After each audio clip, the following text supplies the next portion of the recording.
Queridos irmãos e irmãs, boa tarde, bom dia ou boa noite, conforme o horário que os senhores e senhoras escutarão a nossa reflexão. O tema deste 23º domingo do tempo comum é o seguinte: nós somos chamados a ser sentinelas de Deus. O que é sentinelas?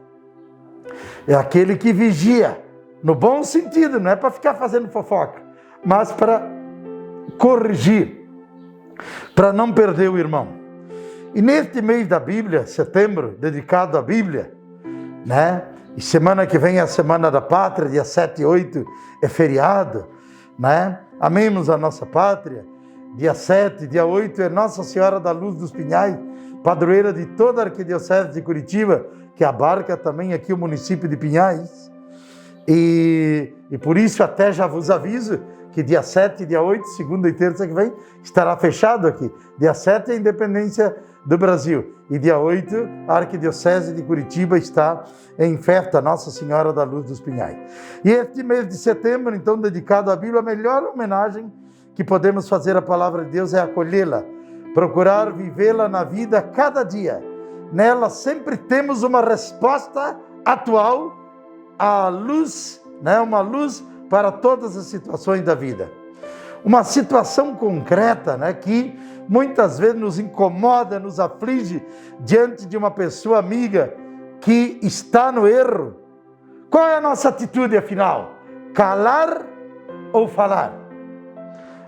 As leituras de hoje vêm para dar uma resposta a essa indagação.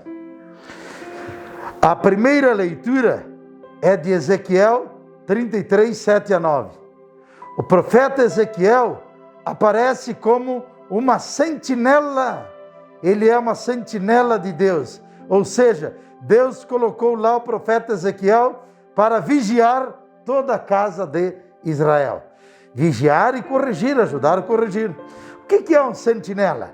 Um sentinela ou uma sentinela é um guarda ou uma guarda atento, atenta, que perscruta o horizonte para prevenir o povo de possíveis perigos.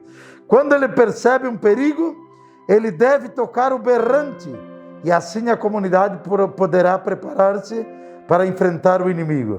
Se não o fizer, ele será o responsável pela catástrofe.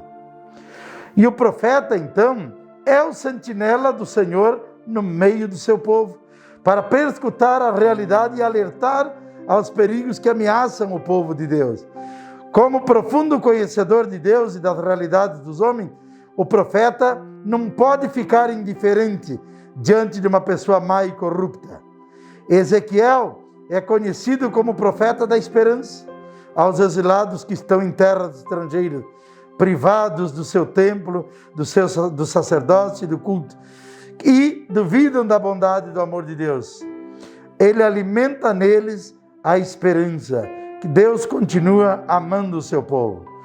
Pelo batismo, nós todos somos profetas. Logo, todos nós somos sentinelas de Jesus aqui na terra. Por isso, somos responsáveis também pelo destino dos nossos irmãos e irmãs. Não adianta querer só salvar assim. Isso é muito pouco. Deus vai te perguntar quantos salvastes, quantos ajudastes a salvar. A segunda leitura, Paulo nos ensina que o amor é a plenitude da lei. E uma forma de amar é advertir o irmão quando erra. O verdadeiro amor não deixa as pessoas como são, com os seus defeitos. Por isso, faz parte do amor corrigir com humildade o irmão ou a irmã que está no erro. A correção fraterna é fácil quando ela é animada pela caridade. Muito difícil quando a comunhão fraterna não existe entre as pessoas. O Evangelho vai mostrar como se recupera um irmão que erra, ou uma irmã que erra. Mateus 18, 15 a 20. Vocês conhecem esse discurso. Nós estamos iniciando aqui o chamado discurso eclesial de Mateus.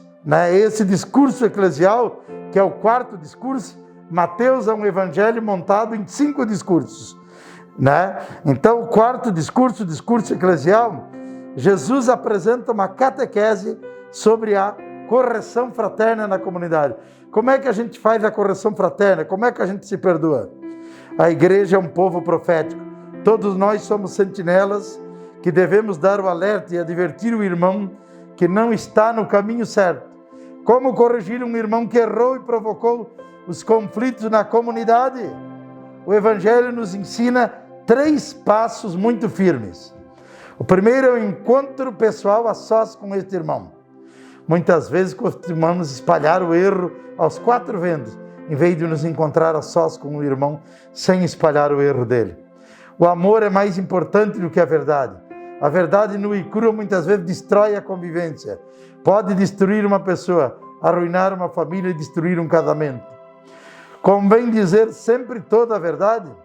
A verdade que não produz amor, mas só provoca perturbação e discórdia, ódio e rancor, deve ser evitado. Exemplo, a mãe que esconde a atitude dos filhos ao esposo para evitar conflito. Esposo convertido deve contar o seu passado infiel? Falando, ele vai ajudar ou estragar? Calando, quantos dissabores evitaríamos? Saber quando devemos calar ou quando devemos falar e como devemos falar. O segundo passo é, se ele não ouvir, pedir a ajuda de outras pessoas que tenham a sensibilidade, a sabedoria e a ascendência sobre essa pessoa. E o terceiro e último passo é, se essa tentativa também falhar, leve o assunto para a comunidade, para recordar ao infrator as exigências do caminho cristão. Mas a intervenção deve ser guiada pelo amor. Como vemos, recomenda-se que fique tudo em casa. Falar mal da própria comunidade é muito negativo. Falar mal da família pode aumentar os ressentimentos ainda. Você ouviu um crente falar mal da sua igreja ou do seu pastor? Você ouviu um católico falar mal da sua paróquia ou do seu padre? De que igreja você é, afinal? Finalmente, se ele persistir no erro, então, é a conclusão, será considerado um gentil ou um pagão. Não é a igreja que exclui o infrator, é o próprio infrator que se recusa à proposta do reino e se auto-exclui, se põe à margem da comunidade. O Evangelho acrescenta uma exortação à oração em comum. Se 2 estiverem de acordo na terra sobre qualquer coisa que quiserem pedir, isso lhe será concedido por meio do meu Pai que está no céu. Pois onde 2 ou mais estiverem reunidos em meu nome, aí eu estarei no meio deles. Deus quer contar com você também, meu irmão, minha irmã. Você é um sentinela fiel? Você é um profeta fiel? Você cuida dos demais? Ou você quer salvar só a sua alma? Não adianta só salvar a sua alma. Você tem que ajudar a salvar os demais com a sua palavra e o seu exemplo. Uma boa semana da pátria para todos e para todas. E um bom dia de Nossa Senhora da Luz dos Pinhais no dia 8. Um abraço grande a todos e a todas. E nós queremos lembrar, ainda aproveitando essa oportunidade, os novos horários a partir de 1º de setembro.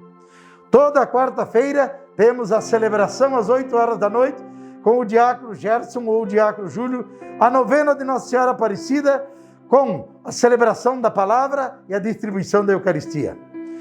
Toda primeira sexta-feira do mês teremos a missa do apostolado da oração às 3 horas da tarde. Todo sábado teremos missa às 8 horas da noite. Todo domingo teremos missa às 7h30 da manhã e às 10 da manhã. Tanto na quarta como no sábado como no domingo, você terá que antecipadamente apanhar a sua senha na secretaria. E mais uma vez, obrigado por tudo. Obrigado pela vossa generosidade com os pobres. Obrigado pelo vosso dízimo. Obrigado pelo apoio. Esses novos horários são enquanto durar a pandemia. Que Deus os abençoe e guarde. Um abração.